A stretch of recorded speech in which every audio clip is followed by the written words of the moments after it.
हरियाणा के नूंह में हिंसा को लेकर सीएम खट्टर की हाई लेवल बैठक, प्रशासनिक अधिकारी रहे मौजूद।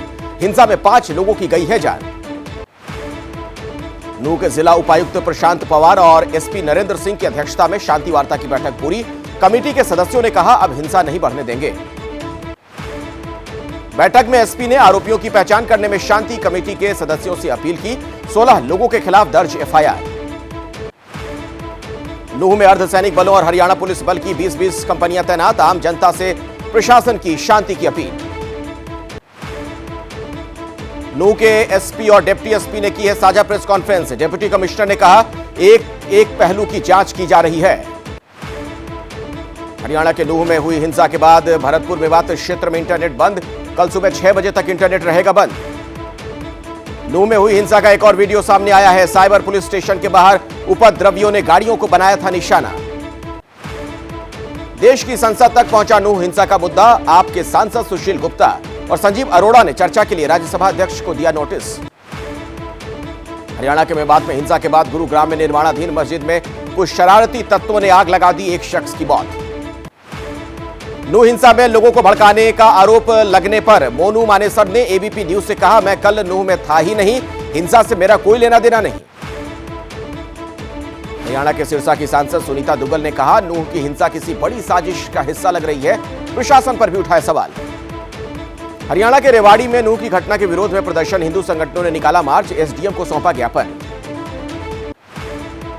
हरियाणा के पूर्व सीएम भूपेंद्र हुड्डा ने राज्य सरकार पर बोला हमला।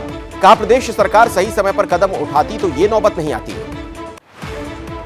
हिंसा को लेकर जयंत चौधरी ने कहा राज्य सरकार अगर किसी खास समुदाय को जिम्मेदार मानती है तो ये ठीक नहीं है। मेवात की घटना पर रामविलास वेदांती ने इंडिया गठबंधन पर कसा तंज। कहा यह ईस्ट इंडिया कंपनी की साजिश है। कांग्रेस सांसद इमरान प्रताप गढ़ी ने हिंसा को लेकर सरकार पर साधा है निशाना। कहा सो रही सरकार शायद चाहती है कि सांप्रदायिक तनाव हो।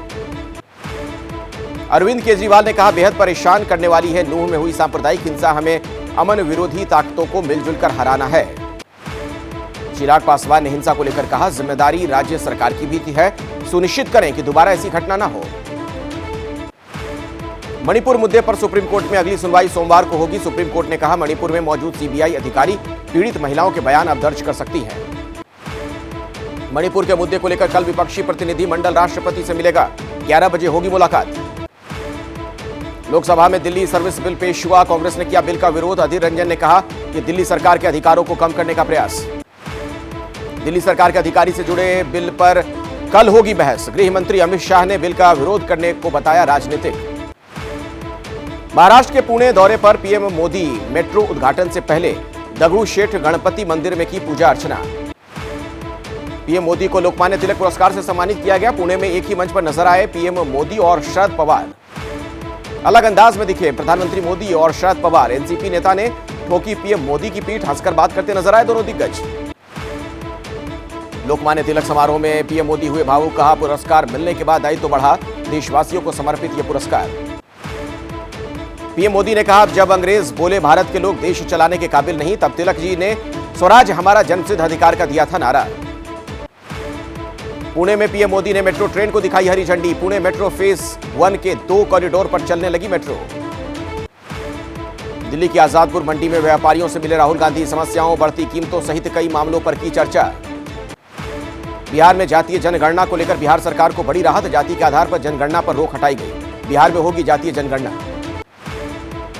बिहार में जातीय जनगणना के फैसले पर डिप्टी सीएम तेजस्वी यादव ने जताई खुशी। कहा यह एक ऐतिहासिक फैसला, इससे गरीबों का भला होगा। आरजेडी के सुप्रीमो लालू प्रसाद यादव ने जातीय जनगणना के फैसले का स्वागत किया। कहा गरीबों की हालत का पता चलेगा, फिर उनकी मदद और विकास के द्वार खुलेंगे। अजरबैजान से भारत लाया गया सिद्धू मूसेवाला मर्डर केस का आरोपी सचिन बिश्नोई। दिल्ली पुलिस ने कहा हत्या के 2 दिन बाद खुद कबूला था गुनाह। पटियाला हाउस कोर्ट में पेशी के बाद 10 दिन की रिमांड पर भेजा गया सचिन बिश्नोई। कोर्ट ने सुरक्षा सुनिश्चित करने का दिया आदेश। गुजरात के राजकोट में अलकायदा से जुड़े 3 आतंकी गिरफ्तार। तीनों आतंकियों को 14 दिनों की पुलिस रिमांड। पंजाब के पटियाला में खालसा एंड के एमडी के घर गोदाम पर एनआईए की रेड। परिवार के सदस्यों से भी हुई पूछताछ। बिहार के हाजीपुर में दिन दहाड़े बैंक से 1 करोड़ की लूट। बाइक सवार 4 बदमाश एक्सिस बैंक से कैश लेकर फरार। यूपी के मऊ में अवैध हथियारों का धंधा करने वालों पर चला योगी प्रशासन का बुलडोजर। हाल ही में फैक्ट्री का हुआ था भंडाफोड़।